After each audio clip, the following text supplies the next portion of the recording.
Hi, welcome to this video blog. Lovely to see you here. Now, like all good video blogs, I have behind me a nice selection of books on my bookshelf to give the impression of intelligence, but if only I turn the camera the other way, you'd see quite how much rubbish is in here. I was chatting last night to a guy who's relatively new to our church, and we ended up talking about the Trinity, the idea of one God, Father, Son and Holy Spirit, three persons. And he was saying that he really finds the idea quite difficult. He hasn't fully got his head around it, not sure it makes sense, not even 100% convinced that it is true.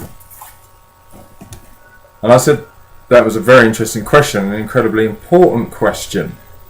And I, along with others in our church, have just finished reading an excellent book. The book is called The Good God by Michael Reeve. Michael Reeve's a theologian from London, works particularly amongst students.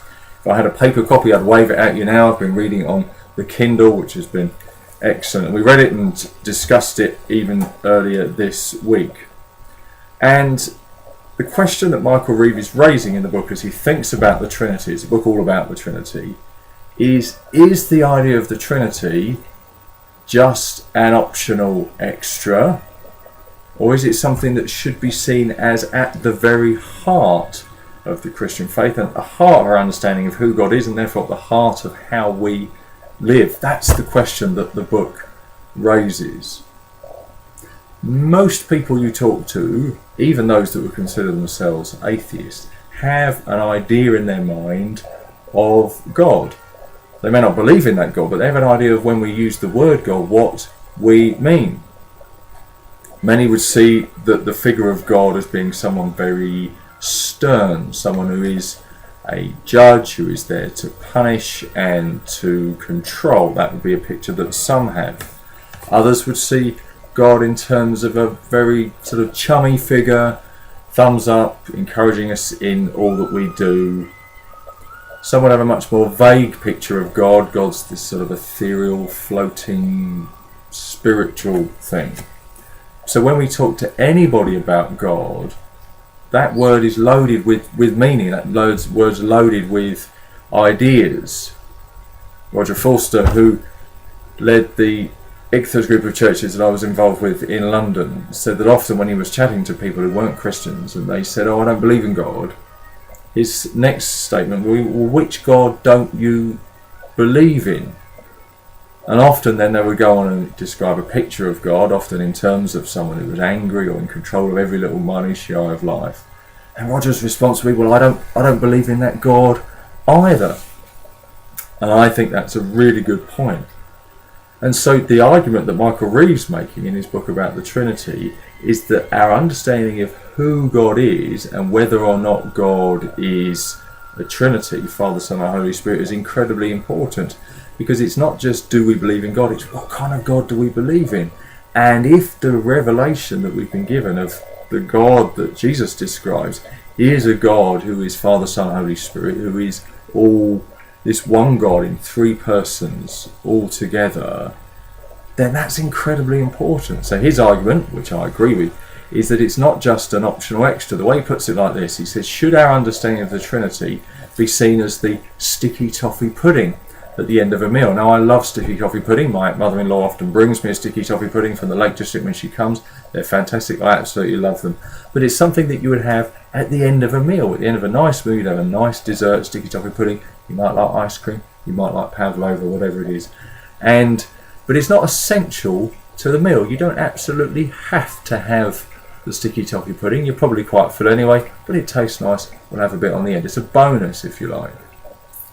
Should we view the Trinity as like that? Well, we believe in God, and yeah, okay, He's a Trinity. We understand that, and that's fine. That's a little bonus on top.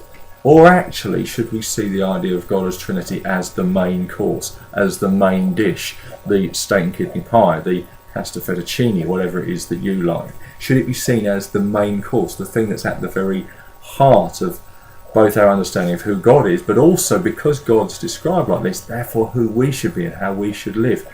And Michael Reeve's argument in the book The Good God, and which I agree with, is that we should see the idea of the Trinity, that we worship, yes, one God, but one God who exists, Father, Son, Holy Spirit, three persons, as being absolutely core to who we are to who he is, and therefore to how we should live. Why is it so important? Why does it matter so much? Well, I'd recommend you go and find the book. It's only about 100 pages long. You can read it fairly quickly. The Good God by Michael Reeve. But in summary, just a couple of points of things that really stuck in my mind as I read the book and as we read it together in the study group here at Cirencester Baptist Church. Why is it so important? Why does it matter so much that our God is a Trinity, is the Father, Son and the Holy Spirit? Well, first of all, it's because for God to be loving, and most people would agree that God is loving, even those that may not be Christians would agree that God is loving, or even that God is love. For God to be loving, it is essential that he is Trinity. If God is a single entity, a single unity, how can, particularly before creation, before we've been created for human beings and the rest of creation, how can he possibly be loving? You can't be loving unless you've got something to love. And so for God to be loving, which he is, God has to exist as Father, Son and Holy Spirit, because within that one God you've got these three wonderful relationships where the Father loves the Son loves the Father, the Son loves the Spirit, Spirit loves the Father, and so on. And that eternal relationship, that eternal dance as it's often described as, is the thing that makes God loving, because love exists within himself. So the second thing that it's important for God to be loving is necessary, but also then for what motivates God to create the world, create you, create me. If God's just a single unity, why does he create the world? Does he create the world because he needs us to have something to love and interact with? Does he need the world because he needs someone to come and serve him? Some of the ancient ideas of gods, for example, from Babylonia had that. The gods made human beings to be servants. But the Christian revelation, the revelation that we have in the Bible, is that God creates out of this Trinity, out of this love, out of this Father, Son, Holy Spirit relationship, that he's enjoying that so much that they decide to create, let's get some other people in on this, let's get some others in on that, and they create human beings in particular and the rest of creation to enjoy with it. It motivates his creation. That's why God created, not because he needs us. He doesn't need us to love him or for him to be able to love us. He creates us because he wants to, because he loves within himself and therefore wants to create us on top. God's love is outward. It's one of the most wonderful things that we read in the book that really inspired us when we sat down and talked about it, was the fact that God's love is one that looks outwards, and that we as human beings are called to be the same. So when we go through life, as I often do, and I'm sure you do too, we tend to go into situations and we focus on how we're getting on and how people perceive us. And the heart of Jesus, the heart of the Father, Son, the Holy Spirit, is that we increasingly live life as we go through, thinking about others, looking outwards to them. How can I push out love to them rather than how can I get it for myself? And that is the very nature of our God. So why is it so important? One, because for God to be loving, the Trinity is essential. Secondly, for God to create for the right reasons, the Trinity is essential. Thirdly, for God to be Father, and we love the language of God being Father, and it's the description that Jesus uses more than any other, that he is Father. It's impossible to God to be Father unless there is a Son. You can't be a father without a son. I'm a father. The only reason I'm a father is because I've got a son and a daughter, and if I didn't have them, I couldn't be a father. It wouldn't be allowed. And so for God to be Father, there has to be a Son, Father, Son and Spirit. Martin Luther described it like this. Let me find it for you in our book. He said that his impression of God was one where he saw God as being so negative, almost blasphemous, he said. He said the result, Martin Luther said, his initial thoughts about God, was that I did not love, yes, I hated the righteous God who punishes sinners, and secretly, if not blasphemously, certainly murmuring greatly, I was angry with God, not knowing God as a kind and willing Father, a God who brings us close. And it was as Martin Luther discovered God as Father, essential because of the Son, that it became possible for him to actually realise that God loved him and he loved him in return. Excuse me 1 second, my phone is ringing and will not go to answer machine. That's stopped. Good. So for God to be loving, he has to be a Trinity. For God to create for the right reasons, he has to be Trinity. For God to be a Father, there has to be a Son, it has to be Trinity. But also, it's necessary for us to understand God's anger, which the Bible talks a lot about. The anger only makes sense if we understand God as Trinity. It's out of his loving relationships that he is then moved with anger when he sees other relationships broken.